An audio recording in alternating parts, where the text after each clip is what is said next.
Okay, what's happening, guys? Just getting moving here. I got all my little devices so I can keep up with the chat. There's a 30-second delay here between what I'm saying and what you're seeing on YouTube. So I wanted to start by saying thank you for being here. It's always, these live streams are always so fantastic to hang out with you guys and do these things. It's always so much fun. One thing I wanted to talk about before I get to the questions in the chat here is, excuse me, live video. You can't cut out the burps anymore. Is the biggest, I put a story up on my Instagram. If you don't follow me, you should do it. We do a lot more kind of regular, shorter updates there. The biggest question I got was, how do you get customers? How do you get business for your woodworking? And I wanted to talk about that for just a minute here and really tell you there's a very kind of simple philosophy, mindset, whatever you want to call it, to getting customers. And I think that, and if you want to give somebody some crap in the chat, go after Devin. Devin is an impatient guy. The biggest way, when you're getting into woodworking, you want to get customers, is start by posting on your social media. Your friends and family will be your first customers always.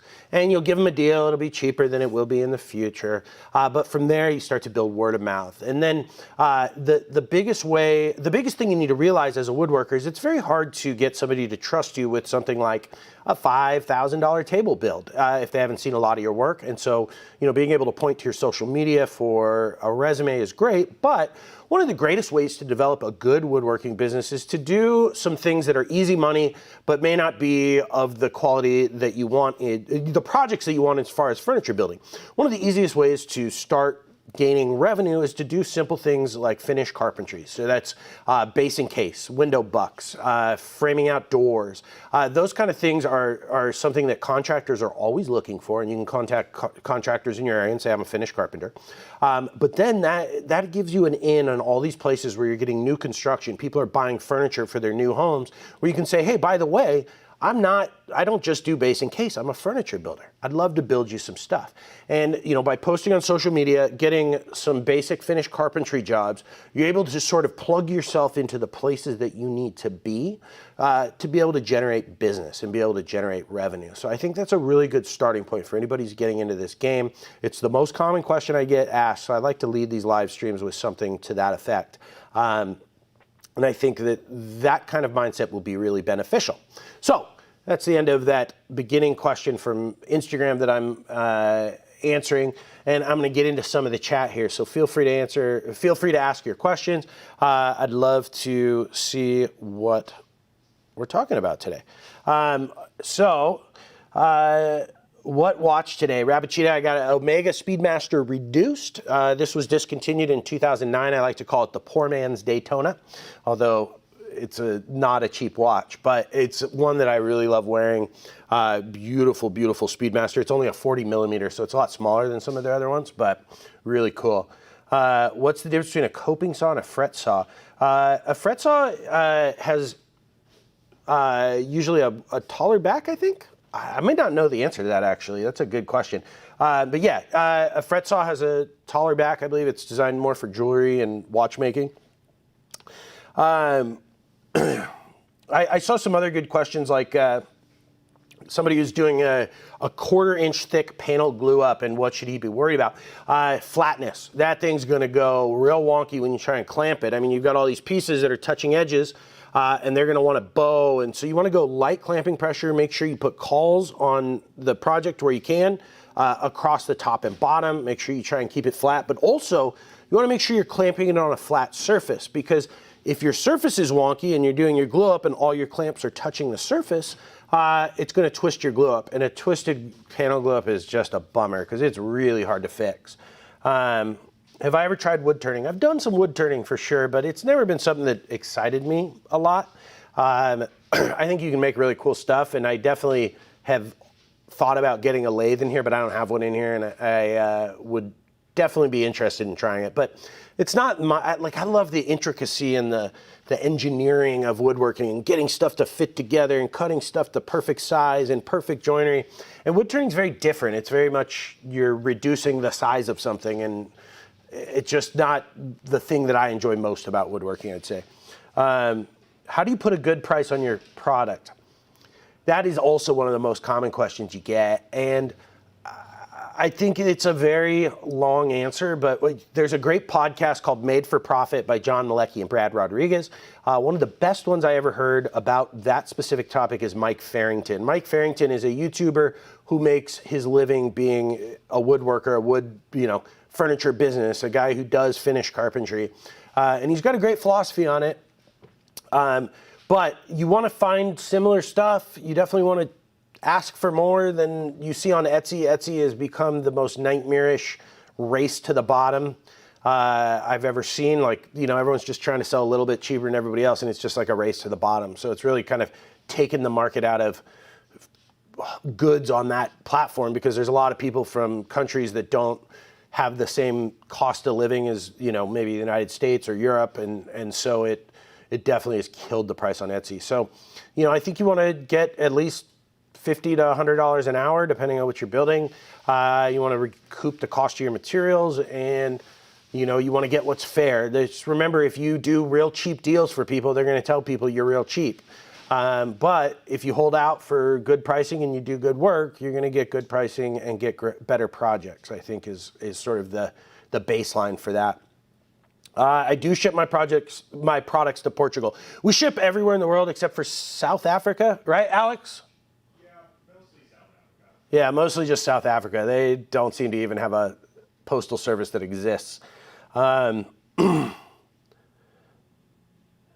100% sure I have one of what? Sorry, I guess I got to scroll up a little bit. Doug Johnson. Aloha from Honolulu. God, one thing I love about these live streams, there's people from all over the world. It's just so cool to me. It's just neat to see everybody coming together to do this. It's humbling every time. It's like almost, it just makes me blush to know so many people like to hear what I have to say, and I really appreciate it. The $1,200 workshop. So here's what we ran into with the $1,200 workshop. Nobody wants to meet up for COVID, so it's like almost impossible to buy used tools right now. Nobody's listing their stuff, so we're going to revisit that in a couple months. I actually just got my second dose of my vaccine 2 days ago, so I'm fully vaccinated, which is really cool because we're going to be doing some traveling soon. I have a really cool video coming up. I don't want to spoil the whole thing, but we're going to go to one of the leaders in robot technology in manufacturing in the whole world. We're going to go out to their R&D development site. Mark and I are going to go. We're going to shoot videos with their robots. They just invented a robot that not only can do deburring of complex parts, so this robot can deburr an exhaust manifold for an engine or a carburetor or just crazy complex part. It can do it all itself, but they also invented a random orbital sander, the attachment for this robot. So it can do 3D sanding, of complex parts. But what's really cool that we're going to do is, you guys, I'm sure, remember the sanding test videos. We're going to recreate a sanding test with the robots. And we're going to get full run of their facilities. They're going to have our engineers on site to help us out. We're going to do a video that's loosely called, the working title right now is Are Robots the Future of the Home Shop? Which I think is really cool. One of the things I like to look at, when you think about technology, people say, well, what's the new technology that is available to the home shop right now? And people say, oh, CNC, that's going to be the future. Kind of. CNC it's the present. I mean, anybody can get a CNC for less than the cost of a table saw if they want. So those are already part of the home shop, and I would guess that they're in, maybe not a majority yet, but very soon they'll be in a majority of home shops. What I like to think about is CNCs 10 years ago were $250,000. The 5x10 Avid that I have was probably $250,000 10 years ago. And now it's like $16,000. So what I like to look at is what's too expensive now that giant manufacturers are using, and that's these new robot arms that you've seen. They're incredible, and I certainly think that they are going to be what CNCs are now 10 years from now. So I want to examine that with the engineers and talk about how the robotics are going to play a role in the home shop. And I think that's really exciting. Just got into CNC and I'm carving spirits logos. Should I be doing custom stuff or just making a bunch of local teams and selling those? What platform should I sell on? Well, Michael, if you're doing local teams, you want to find local shops, right? You can put stuff on Etsy, you can do some cool things, but what's cool about a CNC, and I talked about it in my Making Money with CNC video, is that it's available to almost nobody who doesn't have a wood shop with some experience. So there's not a lot of CNCs in your area, I guarantee it. So you want to just make it known on your social media through your friends and family that you can do signs. You know, signs are a huge seller in CNC. People always want custom signs with their logo for their shop. And a lot of times people don't even know where to start. So if someone says, oh, I'm looking for a sign, and someone says, oh, you know what, my cousin does this, or, you know, my neighbor does this, let me put you in contact. Signs are a great way to start. There's a really, really good sign maker on Instagram called a Maker Experiment. He's a friend of mine. He's the one who made that Katz-Moses sign. You can't quite see it. It's right above the frame. But he has a really cool technique where he does these really complex parts on his laser, and you could do it on your CNC too. And then he uses the negative of that to help set up the sign. So there's all these little pieces, and he'll put the negative on, and then he puts glue on each of the little pieces, and he comes up with these really cool 3D logoed signs that are really cool. But just making it known that you are available with a computer that can do very complex shapes is a big deal for CNC and how to make money with it. Do you watch Andy Rawls' channel? Yes, I do. Andy's a really cool guy. He's friends with a guy named Matt Carrick, I believe. He has Off the Ranch, Demolition Ranch, Vet Ranch, really huge YouTuber. And that's how I found him. I used to watch a lot of Matt's stuff. But Andy's a great woodworker. He's got that cool F4S machine. I've never seen one. I want to see one work in person. But actually, Andy just subscribed to my channel. I saw that the other day. I thought that was really cool. Would you rather buy a CNC or a shaper? CNC all day. Hey, Eater, thank you for the super chat, man. You didn't ask a question, so I'm just going to say you're awesome and probably 6'4" with a well-endowed man. It must be. Anybody who does a super chat must be well-endowed. I'm planning to buy a Makita track saw for my birthday. I was thinking about getting either a TSO rail square or a Woodpecker's 1812. The rail square seems idiot-proof. So TSO, I have not tried yet, but I've actually spoken with them recently because I saw my friend Tamar using one, and I texted her and said, is it good? And she's like, it's awesome. So I know Tamar loves it, and I wanted to buy some from them and try it out. So we may do a tool review Tuesday on them. Router table or bandsaw first? Router table. Bandsaw actually, probably, because you can use your router you can use your handheld router and set up jigs and stuff. Definitely bandsaw. Do you know if woodpeckers should? No, I don't. What's the difference between the two dovetail jigs on my website? Good question. It is the angle. The 6-to-1 is typically used for softwoods, and the 8-to-1 is typically used for hardwoods. This is an 8-to-1, so this is the angle we're talking about. 8-to-1 is 7.1 degrees, and 6-to-1 is 9 degrees. So that's the difference between those two. Let's see, do I have a 6-to-1? No. There's not much difference, and honestly, you can use them interchangeably. The thought is with softer woods, you need more of an angle, so there's less, because it has more of a tendency to compress when pulled on, so that's the thought on that. Randy, longtime viewer of the channel. How you doing, buddy? Do you have some tips on how to set up a very old joiner, 1920, 25-inch? So I actually bought a 16-inch JT Towsley 1924 jointer. Frank Howarth actually has a good video on setting up an old jointer. It just depends on whether you have the clamshell holders on your blades or not. You want to make sure those are tightened because those are known to throw blades. So you want to make sure those blades are in right.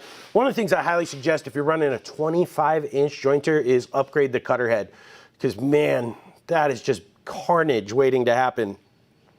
25-inch, that scares me to even think about.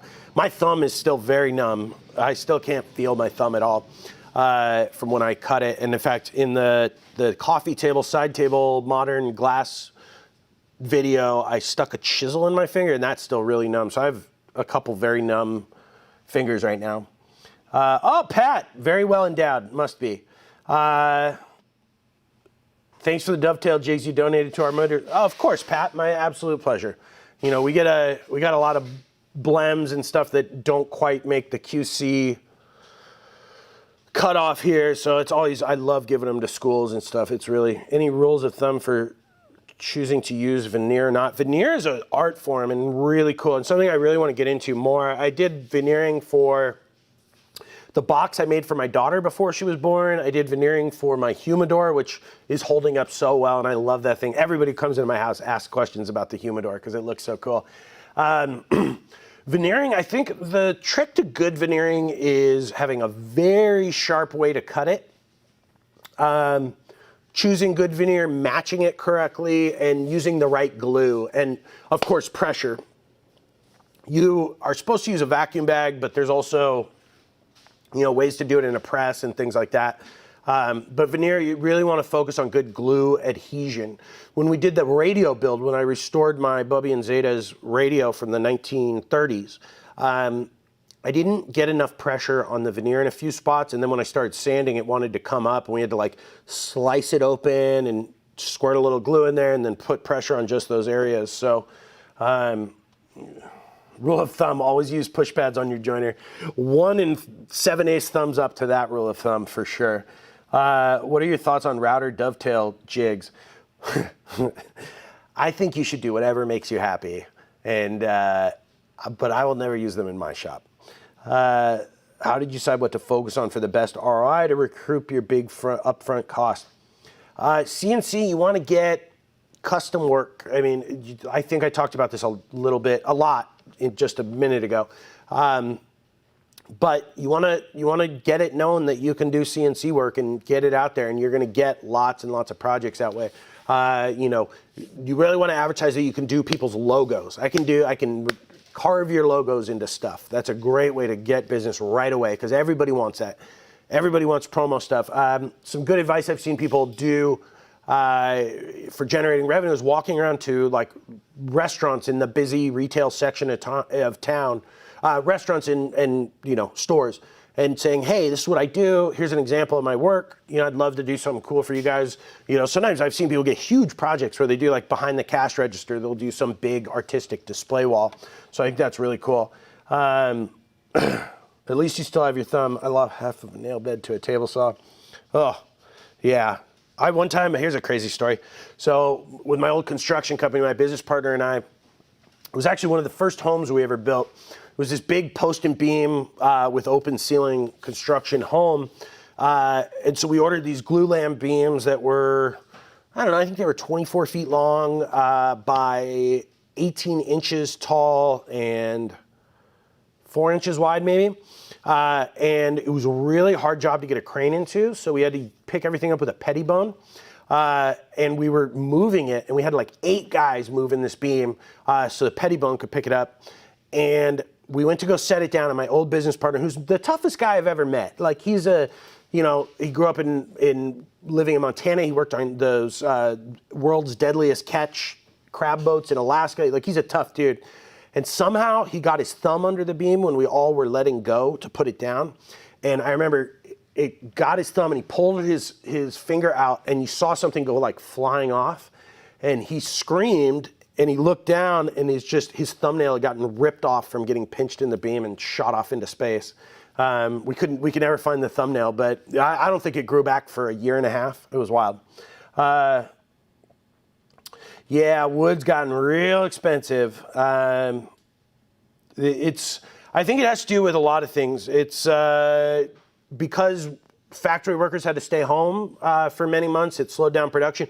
Wood is a commodity, and you know, when we used to bid out the lumber portion of construction projects, we would say this bid is only valid for 30 days because it is a real crazy commodity. When the Fukushima power plant failed, it caused lumber to double at that time because suddenly, you know, there was a bunch of, I forget what the reason was, but lumber is a very fast changing commodity. Hey, not well endowed, but Steve, you my money. I'd like to start in woodworking with the goal of opening a shop someday. Any advice to start? Thank you. Well, I'm sure that you are well endowed in spirit and positivity, we'll say. What advice to start? Only buy the tools you need for the project you're doing. I feel like I get messages all the time from people who say, if I got $400 to blow, which tool should I get? It's like, you should get the tool you need. I made that mistake so bad when I first started woodworking. I bet I could find $1,000 worth of tools from where I'm sitting here that I have used once or twice that just gathered dust in my shop that I never should have bought because I thought I was going to need it. So when I first started, one of my rules was I wouldn't do projects to make money. I would do projects to buy tools. So every project I'd buy a new tool, and I'd try and get projects that, would need a certain tool. That way, that project would pay for the tool. It was a net zero for me, which means I didn't actually spend my money to get the tool. And then I had stuff I knew I would use and that would be useful in my shop. So I think that's a big good rule of starting is don't blow a bunch of money on stuff you don't need. Buy stuff that you're going to use right away. Where do I land on the workbench debate? I think that when you go to like a more modern with composite top type scenario, you're looking at more of an assembly table workbench, which is so useful. Having a flat workspace is just a godsend. I mean, it makes all the difference in glue ups and things like that. The benefit to like a hard solid wood workbench is it doesn't move. So when you're doing things like chiseling and hand planing, that thing is just rock solid. If you're more of a power tool user, maybe a composite workbench is going to be better for you because you need more space and areas to clamp. Whereas if you are doing a lot of hand cut joinery and hand planing and things like that, more of a traditional workbench is going to work great for you. I will say there is nothing better than a good vise. As long as your workbench has a good vise on it, it's going to be great for you. It's not going to make that big a difference one way or the other. I think the one thing to know is don't put wheels on it that you can't take away. So like they have those workbench casters, which are great for moving it, but your workbench should never sit on wheels because all that rigidity that you worked so hard for, make or break. Yeah, buddy. What up, Brandon? That's my thoughts on modern versus traditional. What's up? How many CNC lasers, 3D printers do you have in your shop? Oh man, we've got 2 CNCs. We've got 2 lasers. So we've got the 5x10 Avid, and then we've got an old one that I still need to get rid of that we never use. I've got the 170 watt 3x5 best cutter laser. I've got the 5 foot by 10 foot 270 watt laser, which is a beast. That thing cuts templates all day. That's from Perfect Laser. We've got 2 3D printers. We've got a big resin 3D printer and a big extruder 3D printer. What's the proper word for that, Brandon? You probably know. It's not called extruder. There's another word they say for ones that put the plastic out. Oh, but just congratulations on being well endowed, either physically or in spirit. Reichert T, also another well-endowed man in spirit. I gotta stop saying that. What's the best trim router? Oh my God. You can't pay $10 for that. I can't give that up yet, Reichert. I will say I really enjoyed using the micro adjust on the rigid, but I'm looking at my stack of trim routers right now. We just picked up 5 more, so I'm gonna really do a comprehensive video. I've got the Porter cable, I've got the Bosch, I've got the rigid, the Makita, we've got a DeWalt, and what's the other one over there? The, I can't see it. But, man, you almost got me. Mark, what royalty-free music company do you use? Music Bed. Mark, the man behind the FDM printer. Thank you, Brandon and Dave. Mark, the genius behind the video quality and editing in my videos, says we use Music Bed. If you're just getting into YouTube, Music Bed's probably really expensive. I think we do that more to like get a more unique sound because I think a lot of people will use the free YouTube stuff. If you want something that's kind of inexpensive but also has tons and tons of what they call assets, Epidemic Sound is always a great one. It's $15 a month. There's a million songs. You will notice that you've heard a lot of them on YouTube before, but there's also great sound effects and things like that. So that's definitely a great way to start. And that's usually where most people who do content creation will start for royalty-free music. Someone vote for DeWalt. Greetings from Brazil. Spindrift, great when mixed with bourbon, by the way. I think you made a mistake there, my friend. You don't mix anything with bourbon, and I will fight anybody who says different. What watch you wearing? This is like the third time it's been asked. Omega Speedmaster Reduced. Like, these live streams are rough on my voice. Omega Speedmaster Reduced. This one was discontinued in 2009. I call it the poor man's Daytona because it looks very much like the Rolex Daytona, but it's Omega, which is, in my opinion, one of the best watches in the world, or one of the best watches sub 10 grand in the world, for sure. I've never used Soundstripe. I've used a few other ones. Oh, which watch, MB, you're talking about? The Hamilton Khaki Auto. That's my daily driver. That's the one I wear in the shop. I love that watch. It is just absolutely gorgeous. If I could go back to the beginning of my woodworking journey, what would I do differently? Oh, I think I would stop caring what people said I should be working on and more work on the things that I really, really, really enjoyed. I wish I'd gotten into CNC and CAD earlier in my career because I feel like it would have opened up a lot more opportunities for me as far as like planning my projects and, you know, I'd be further along than I am now in my CNC journey because that to me is just so fun. I love the thinking that goes along with planning a project and planning toolpaths and all those kind of things. By the way, Brandon, who asked that super chat question's got a great class that he made that I talk about all the time. It's linked in my last video, 7 Ways to be a Better Woodworker. I guess that was 2 videos ago. And it's a great class, and it's just for woodworkers. Bill, thank you. Evan, yes. Any plans to collaborate with Jason from Bourbon Moth? Oh yeah, he was just at my house 2 weeks ago. We were drinking some bourbon out on my patio, and we hung out, and he came by the shop. He is like the nicest guy ever. He's so funny, and we've been friends for a while online, but we haven't hung out in person. So I'm gonna go up to Oregon now that I'm fully vaccinated. I'm gonna head up to Oregon, and maybe we're gonna do some fishing, and maybe work on something together. I love his stuff. He's just a great guy.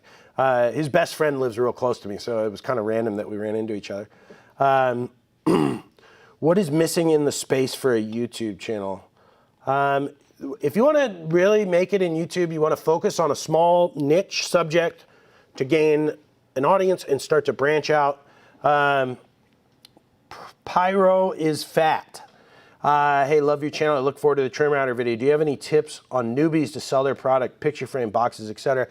We talked about that earlier in the live stream, but I think you really want to share your journey with your friends and family. Share it, share it, share it. Post pictures of everything you do, and then you will start to branch out and develop word of mouth from there. There's Facebook market groups, things like that. Just start there, and then as people start to recognize that that is what you do, more and more people will call you and more people will reach out to you. I think was a common thing in everyone's journey that I know who is a successful woodworker is they started by sharing as much as they could, as publicly as they could, and then people start to realize that they are woodworkers, and then, there's not ever a lot of woodworkers in your area. It's a hobby that the internet has connected a smaller group of people together and helped grow the hobby. So when people are looking for custom things, they will seek you out. Oh, he thought it was really funny. The Nick Cage pictures. That was Sean Boyd, who now you see on the Chris Salamone channel, the Four Eyes channel. He thought it was really funny. I think he's got some Nick Cage still on his stuff. I have access to a wealthy community. What do you think about the 3D maps? I think I said that in that video, and I've said that many times, is the stuff you can make on a CNC, it sells. In fact, somebody just came by my shop today who runs a retail store in the Funk Zone in Santa Barbara. We were talking about doing those 3D maps like you see behind me. Let's see, where is it? Of course, it's just cut off. You can see the Montana map right here, the bottom of it at least. But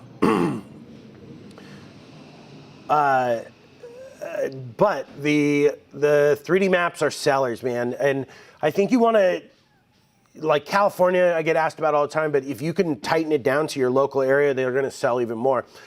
So the guy who came by, we were talking about doing Channel Islands with the Santa Barbara coast, because not only is it really very localized for us, but incorporates more than just like Santa Barbara and an individual city or big like the state, you know.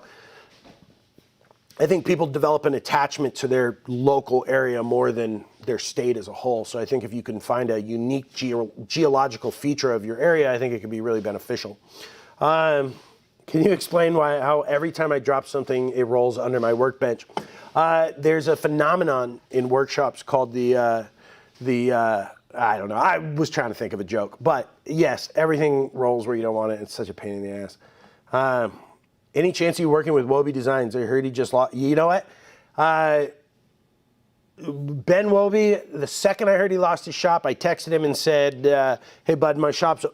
I'm looking at a black screen like I'm actually reading it.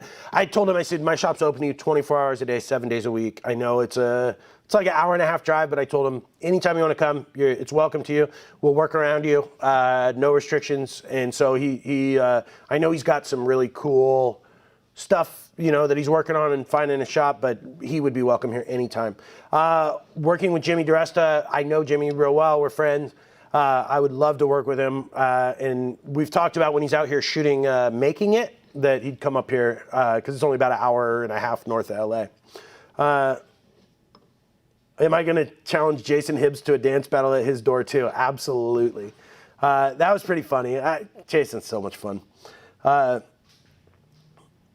Do you think we have seen the end of the wood price climb? Have we peaked? Never. Things will always get more expensive. It may drop down as things start to open up, but I think due to, you know, in the beginning, everyone was not even allowed to go to work. So what happened to Danny DeVito? He's like right here. Danny's never far off. So, in fact, here, we'll just leave him in here the rest of the live stream.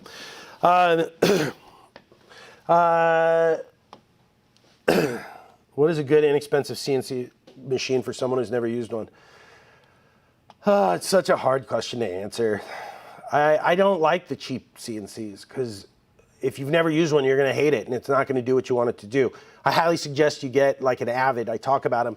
And the reason is that it's expandable. So it's not the cheapest entry-level machine for sure. You know, it costs $3,500 to get into one. But I know from experience, and I'm telling you, as much as you don't want to listen that you should spend more than a couple $1,000, you're going to hate it. It's not going to do what you want to do. Those cheap X-Carve, Shapeoko, there's no rigidity, so you have to go very slow. If you want to make money with one, you never make one with that. You can't do it fast enough. You can't do production level stuff. So if it's something that you think, I mean, it's not if, it is something that will make you money and pay for itself very quickly. It is something you can learn very quickly. How, you know, you can learn the basics of it very quickly. Don't cheap out. Like, you know, if you want to be a professional woodworker, why would you buy a Ryobi table saw, right? It's not going to do what you needed to do. You're not going to be able to do anything fast enough to make any money. So don't buy the cheapest CNC. Just don't do it. Every day I get emails, people wanting me to affirm their decision to buy a cheap CNC. Like, what do you think of this? This is what I can afford. And my answer is almost always, wait a few months then. Save, you know, just save another couple $100 a paycheck if you can. Do whatever you can to get into the next level. Because it's just buy once, cry once kind of thing. Avid's amazing because you can expand it. So if you get the smallest, which is a 2x4, I believe, you may grow out of it, you know, in 6 months, but if you grow out of it, you will have paid for it. So then you could just buy a few more lengths of rail and expand it for next to nothing compared to buying a new CNC. Ligum Vitae smells so good. I don't think I've ever held that in person. Michael, there's a 30-second delay in the chat, so I see people saying X-Carve is great as I'm sitting here bashing X-Carve. Okay, what are the key CNC items that you can make to get a good payback? I've answered this 5 times in this live stream already, and you gotta There's great things. 3D maps. There's lots of stuff. I'm not going to answer that question anymore. We've talked about it in this chat. There, 3 to 4 tool companies. They really look it up. Look up a map of the tool companies. There's only like 4 of them. It's amazing actually. Festool and just bought SawStop. So I guess there's, if you count them as a big tool company, there's 5. But there's like 3 companies. I think there's a Japanese company, a couple Chinese companies. I couldn't like name names, but I've looked at the map before, and it's wild. Like, we're doing this trim router thing, and like half these trim routers are made in the same place. You can see they use the same plastic molds and all this stuff. But there's really only 4 tool companies, and they own all the tool companies. AVE, he's a YouTuber, is just like a rare, non-sellout, huge YouTuber. He bashes on it all the time. But yeah, there's only 4 tool companies. It's wild.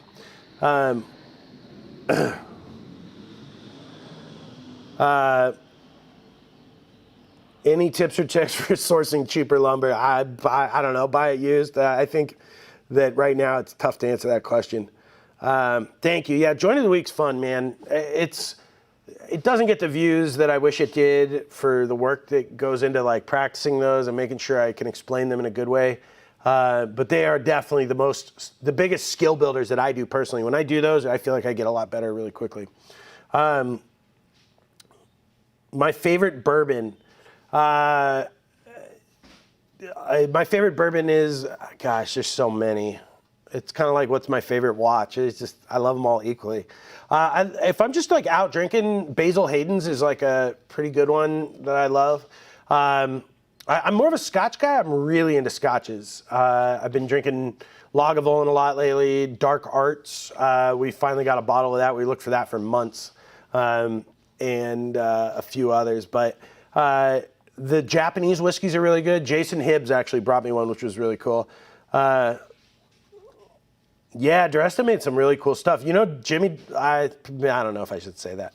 I don't think Jimmy drinks, which is hilarious because he makes all those awesome stuff. Actually, he says that. He wouldn't care if I said that. If you could choose between never using a power tool again or never using a hand tool again, which would you choose? Man, that's a hard one. I don't know. Probably power tool, I guess. Because hand tool, but I don't know. I like getting stuff done too. I'm kind of like a efficiency and speed fanatic. Like I really like to move things down the line. So, I think that I don't know if I can even answer that. Remember to hit the like button. Thanks, Fernando. What's in cup? Wink. Basil Hayden's. You're going to get a ton of booze. Yeah, if you guys want to send me booze, P.O. Box 8516, Goleta, California, 93118. I will take all the booze you can send, and I will do my best to drink it responsibly. I'm a single dad, so I can't be hungover anymore. It just, the consequences are just so much worse when you have a sweet little girl who's wants to hang out at 6 a.m. and party and do stickers and play dollies, What are your favorite woods to work with? The monkey pod, I've never even heard of that. Walnut, for sure. Walnut I use so much walnut, I just love it. My hand's doing better. This finger is numb, my thumb's numb. This finger never stopped being numb. I chopped off the tip of it with a pocket knife a couple years ago. Any advice for getting a teacher and learning woodworking in general? I heard there's some good stuff on YouTube. That's how, I think I really improved my game was YouTube. But I started 2012 maybe. So there was only like a few guys like Mark Spagnuolo and Stumpy Nubs and a few other people that had been around for a while. I know, people always say I cost them so much money. What's the first project you completed that ever made you feel proud? A box. I made what did I call it? It was a man box is what I called it. It was like designed to hold my watches and my wallet, and it was like a really cool red oak box with box joints. And I was so proud of it because everything was square and clean and flat, and it worked, and the top closed all the way. It was so cool. I was so hooked on woodworking after that. That was like when I knew this is what I wanted to do for the rest of my life. It was just so cool. How do you recommend start marketing yourself? I would go check out the beginning of the live stream, David. I really got into that in the beginning. It was really, I think, informative and answers your question very well. I would send you some booze from Germany, but the shipping is so expensive. Have you tried milling your own lumber? Yeah, I mean, look on my website. I got a ton of walnut lumber, a ton of the stuff I've built that, in fact, everything I've built that has a live edge, I milled myself. We have a bandsaw mill here, and I've used a 60-inch Alaskan mill before. But milling your own lumber is really hard. Like, not hard to do skill-wise, like it's physically very hard. Pushing a sawmill all day through a wet piece of wood it's strenuous. And it's not like you're in a nice, shady, cool location. You know, you're like out in the middle of the, driveway or somewhere getting sun beating down on you all day. You got carrot. It's weird seeing without glue on your shirt. That's not glue. If you had $1,000 to buy one tool, what would you buy? A table saw. I would buy the best table saw I could for $1,000. It is just the heart of the shop. What is your video and lighting setup? Right now we're shooting on the Lumix GH5S, and we've got, I forget the name, Mark. What's the name of this light? Aperture 1200. Or it's the Aperture 300? 120D. Oh, it's a 120D. The Aperture 120D is our main key light. And then we have another Aperture 120D we use when we bust out the watch channel stuff. Hey, Sean.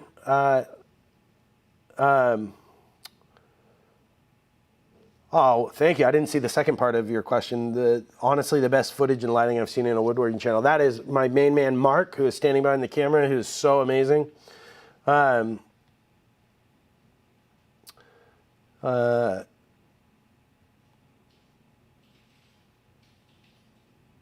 Yeah, it's weird. People think that these hardwoods are so readily available, but some of it just grows in certain regions, and it really never makes it out of those regions. Or if it does, it's so expensive when it gets somewhere else. Here in California, things like, I'm sure anywhere in America, things like zebra wood and wangi are $25, $35 a board foot. Whereas walnut I can get for, if I get it rough sawn, $6 a board foot, which is crazy cheaper than other places because we have tons of walnut here. So, do you think any traditional training? I don't think there's any reason to do traditional training in the way that people used to do. I mean, you have access to every piece of information ever created since the beginning of recorded history online, right? Like, I think if you can structure yourself in such a way that you can learn and find a structured way of learning, I don't think you need to go to school for woodworking and stuff like that. Full colored MDF, is it worth the extra cost just for looks? I mean, MDF you always paint, right? Or veneer or whatever. I don't think it would be worth the extra money to buy the really nice MDF. Although, if you're doing shop furniture where it's going to be exposed, maybe it is. All right, let's see. We're going to wrap, just a heads up, we're going to wrap this up in about 5 minutes. How do you go about getting sponsorships from companies like Rockler, Woodcraft, or Total Belt? So here's how I can answer this. I am not sponsored by anybody. I have a couple companies I work with. I've said this before, that I work with, but I do not take money for videos, period. That being said, I actually do represent a couple other YouTubers, and I handle their sponsorships, so I'm actually intimately aware of how to do this. Johnny Brook did some great talks. I think he published them, but at Workbench Con about this. Brad Rodriguez has had some amazing talks about this. And what you really want to do is you want to make it really easy for people to say yes. So never write somebody and say, hey, do you want to work together? Hey, what would you want to do to work together? Make it so easy for them. Put together your rate sheets, all your stats, how many people you're reaching, what size is your social medias, go into the analytics, write your stats down, what's your typical demographic, all those things. Put together a rate sheet, and then in front of all of that, pitch the idea in a very short fashion, one paragraph at the most. Here's the idea of the video I'd like to do to work with you, or here's the series of videos I would like to do to develop a long-term relationship with you. Here's the cost for that. Does this work for you? Because these guys get hit up every day by creators with 10 subscribers who think, because their mom and their cousins subscribe to their channel, that now they're going to get a big sponsorship deal. So their inbox is full of these kind of things. So if yours is real easy to say yes or no to, you're going to get sponsorships. And even if you're a small creator, lots of these companies want to work with small creators because it doesn't cost them very much, if anything at all. They can usually, give some product and that works. And that works great for you if you're trying to build your business because you get some tools. And so just make it really easy for them to say yes to you. If they don't have to send any more emails after your whole pitch, you have done your job. And that is the way that you get sponsorships. The guys who are supposed to aerate my lawn today are blowing me off. How angry should I be? I think you need to strip down your underwear and run into their office with a pitchfork and scream that people are coming from space to steal your lawn. Yeah, the joke didn't come out the way I did in my head. Any updates on Vlad? Yes, I just talked to his dad, Jed.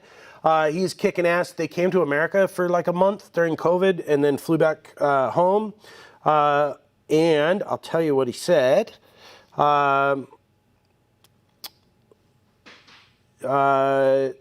We've been plugging. Oh, he sent me some videos. I haven't looked at them yet. But yeah, Vlad, isn't he the coolest dude? Vlad just makes me happy and makes me motivated. What is the best table saw under $1,000? I don't like to do tool recommendations without I don't have a ton of knowledge because I just believe in, I've always had more expensive table saws than that because it makes the center of your workshop. There's some good job site saws. As far as something with a cast iron top, I think the only thing under $1,000 would be, you should buy used if you're going to try and get under you should try and get an old Delta Unisaw. Those are amazing. What's the biggest splinter you've ever had? I had a piece of a 2x4 break off when we were doing framing one time and shove so far under my nail that it came up the other side. It was unbelievable. That was maybe one of the most painful things that's ever happened to me. I'm adding a router to my table saw. What would you suggest using? MDF plywood? Yeah. There's Craig makes some good just plates, and there's routers where you can use them in a router table. The Triton big router has a router table lift already built into it. Or there's, there's some good router lifts for $150. Thanks, Tom. I regret, yeah, that was, the splinter was rough. Yeah, the Delta makes good stuff. What's your best money-making project considering time, investment, and return? Cutting boards were always a big return for me. Outdoor furniture is great because you use really soft wood, so it's super easy to just rip through real fast. Adirondack chairs, picnic tables, porch swings are real good. Benches, outdoor bench. Fusion 360, John. Best way to learn is take that class that is linked in my 2 videos ago, 7 ways to be a better woodworker. I link a class in there. It's the first Fusion class I've ever seen just for woodworkers. It was made by a woodworking friend of mine, Brandon from Make or Break Shop. That class is next level. And go click that link in my video because then he'll know I sent you and he likes to thank me personally. So very good class. I thought I was good at Fusion until I took that class, and now I'm 100 times faster. It was so amazing. I thought I was doing things the right way, but I was doing them backwards. So, what tool do you hate the most yet was very expensive? That's a good question. You know what? My giant laser had some problems when I first got it. It was really frustrating. It was hard to get here because it was coming from Wuhan, China. And then Chinese New Year happened, then coronavirus happened, so it was delayed 6 months. And then when it got here, there was a part broken, and we had to wait to get it shipped. It was just a nightmare. But now I love it. It was awesome.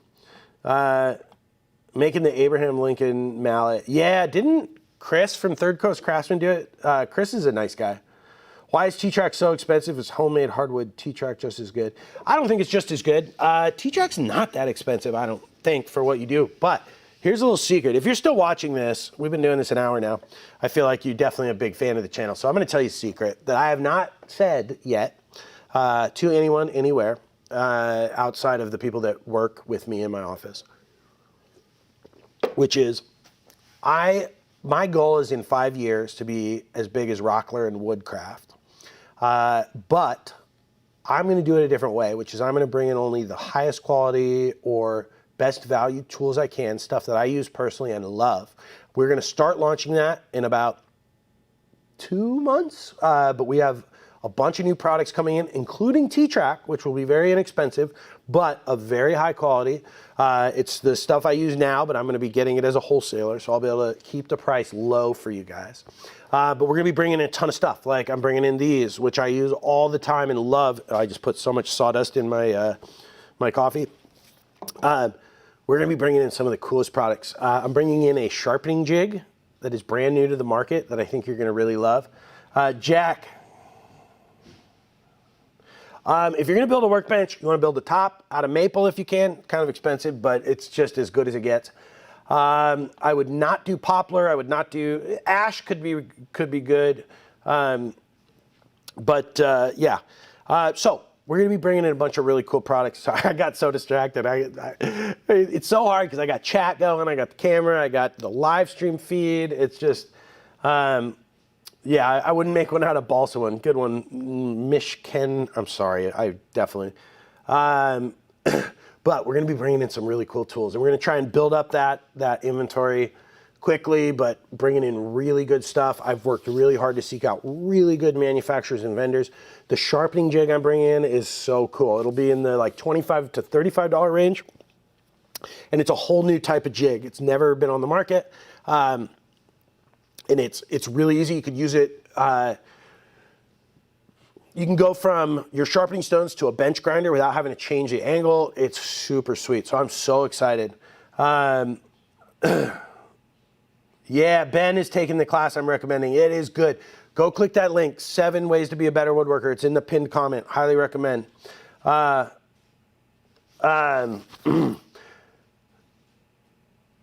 Mark, if that's a thing we could do to bulk ship it, our shipping to Canada is real cheap. What do we pay for shipping to Canada? It's like 12. It's $13.75.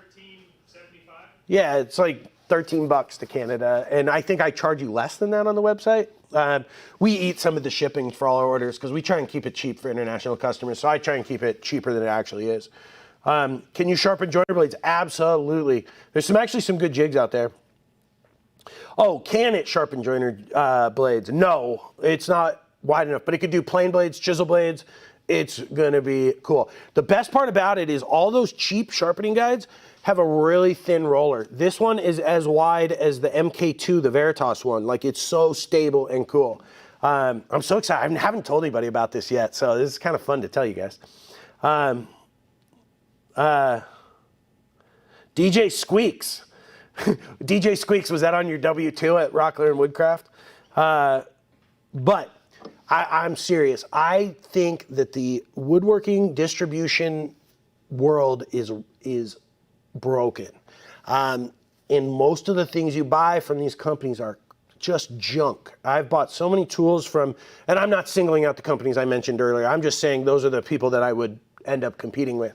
But like, you get stuff on Amazon, it's so hard to tell whether it's just, you know, this Chinese knockoff junk that people buy on Alibaba and just, you know, like people have, I think the problem is most of the people selling this stuff are not woodworkers. They don't know how good tools should be or that they need to be accurate to do their thing. Corey, thank you for the super chat. And I think that there just needs to be more quality control, and it could easily be done, but they're just not doing it.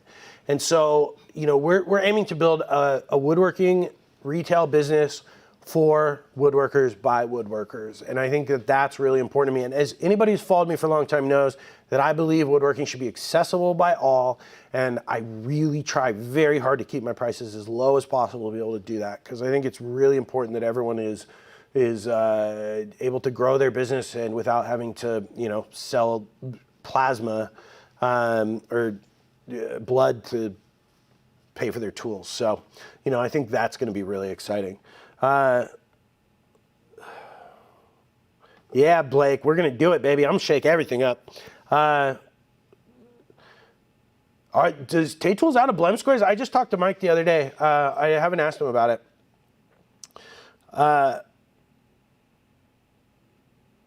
Yeah. So, guys, It's 1 o'clock. I've been doing this an hour. It's always rough on my voice. You know, when you have a raspy voice like mine, it just talking for an hour straight is always tough. I don't think a raspy voice has anything to do. I think it's just hard to talk for an hour straight. I love you guys. Thank you so much for hanging out with me. These are always so fun. I love doing them. So I'm so happy that all of you guys came and hung out. We've got about 400 people here. It's just always so humbling to know that so many people want to hang out when we do these things. So thank you so much. It means the world to me. And if you want to support the channel, head over to the Katz-Moses store, buy a dovetail jig, a stop block, or a t-shirt.